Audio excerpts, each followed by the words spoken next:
The marina buzzed with life as yachts worth millions gleamed under the Florida sun.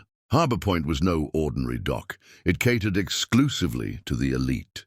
CEOs, venture capitalists, and tech moguls had gathered for their annual summer retreat, a private affair full of networking, luxury, and quiet competition. Maxwell Hart, the billionaire founder of a top-tier AI navigation firm, had the biggest yacht of them all. Orion, a sleek, state-of-the-art masterpiece that represented money, power, and perfection. Nothing ever went wrong on Orion until today. Maxwell was preparing for a sunset cruise that evening with key investors and journalists when chaos erupted. The yacht's advanced navigation system crashed completely. The screens flickered, alarms beeped, and none of the backup systems responded. The onboard engineer was unreachable. Technicians were sent scrambling. In less than 2 hours, a fleet of luxury boats would leave the dock. And Maxwell, a man who hated embarrassment, was not about to be left behind. Standing on the upper deck, dressed in a tailored linen suit and sipping his third espresso, Maxwell barked into his earpiece, "I don't care if they're not on call. Get someone who can fix it. Anyone. I'll double the rate." The marina manager, an older man named Rick, approached with caution. "I know someone. She's not certified in your tech, but she's smart. Fixed a custom sailboat's autopilot in under an hour last month." Maxwell glanced down. "Who is she exactly?" "Riley Moore. Local, young, but if anyone can figure this out, it's her." Maxwell raised an eyebrow.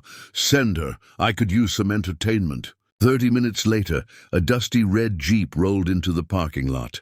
A young woman stepped out, barely over 5'6", wearing oil-streaked overalls and steel-toe boots. Her strawberry blonde hair was tied back in a loose braid, and her hands looked like they'd been in an engine bay since sunrise. She walked with purpose, carrying a heavy metal toolbox in one hand. Crew members on the yacht exchanged glances as she climbed aboard. Maxwell watched from the railing above, unimpressed. "This is who you brought," he muttered. Riley didn't respond to the stares. She asked to see the system interface and got right to work. The yacht's main computer had gone completely dark, but she wasn't rattled. She opened the access panel near the helm and started tracing connections. The system was custom, ultra-modern, sleek, coded in proprietary software.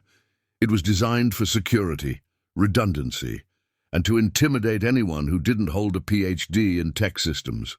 She didn't flinch. While everyone stood around, Riley unplugged 2 feed ports, rerouted the data cable, and pulled a small diagnostic device from her bag. She ran her own test protocol.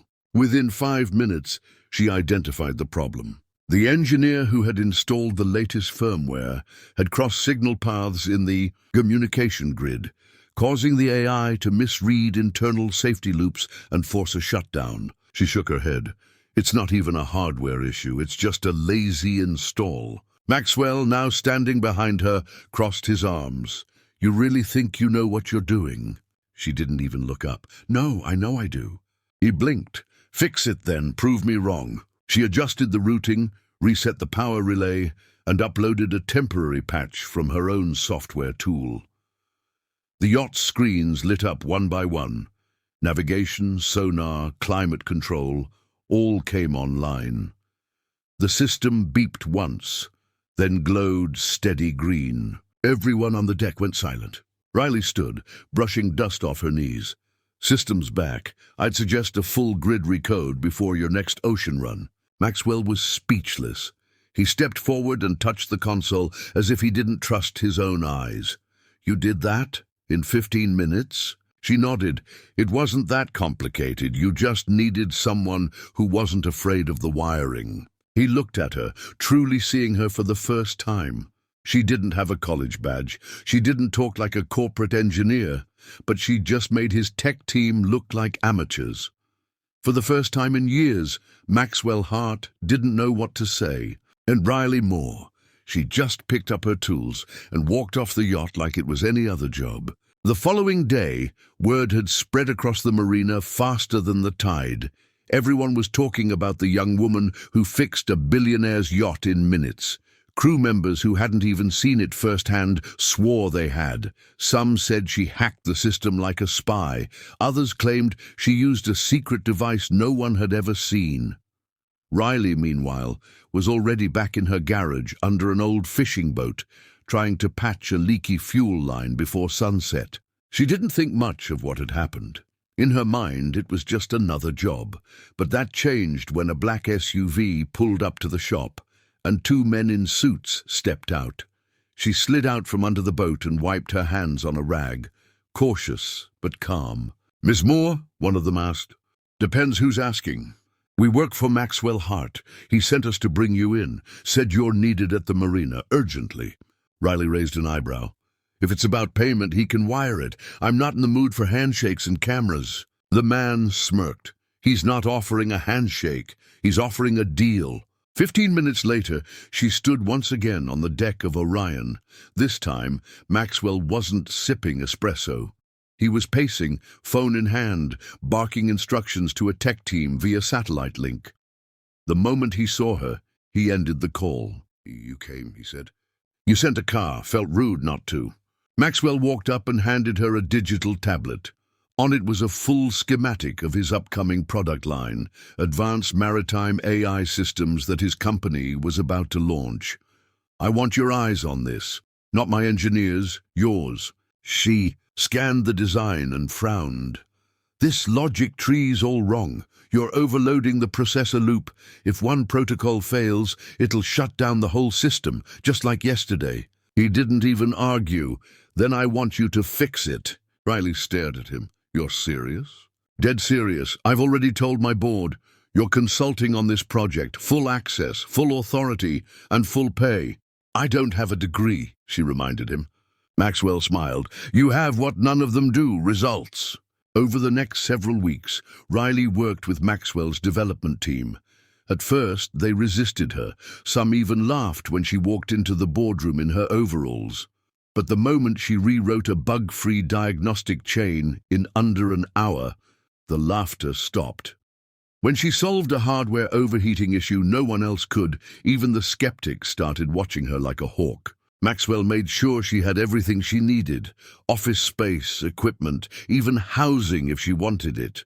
But she turned down most of it. She still drove her old Jeep, still fixed small boats on weekends. She never stopped being who she was. During a press conference announcing the launch of the company's new system, Maxwell stood before dozens of cameras and reporters. "This project," he began, "nearly failed. Our tech collapsed, and it was saved by someone most of us would have overlooked. A 23-year-old woman from a small Florida garage. I dared her to fix my yacht. I thought she'd give up. Instead, she rebuilt the future." He turned to Riley, who stood off to the side, dressed in clean jeans and a plain shirt, still refusing to wear anything corporate. "Please welcome our lead consultant, Riley Moore." The room applauded. Reporters swarmed her. Questions flew. But she answered them the same way she approached everything, with calm, clarity, and confidence. That night, after the cameras had gone and the speeches were over, she stood alone on the marina dock, looking out at the calm sea. Maxwell walked up beside her. "Ever think this would happen?" She shook her head. "No, I just wanted to fix a boat." He chuckled. "You did more than that. You changed everything." She smiled faintly. "Maybe. Or maybe you finally looked in the right direction." Under the moonlight, the water reflected not just the stars, but a girl who had been underestimated her whole life, and a world that was finally catching up.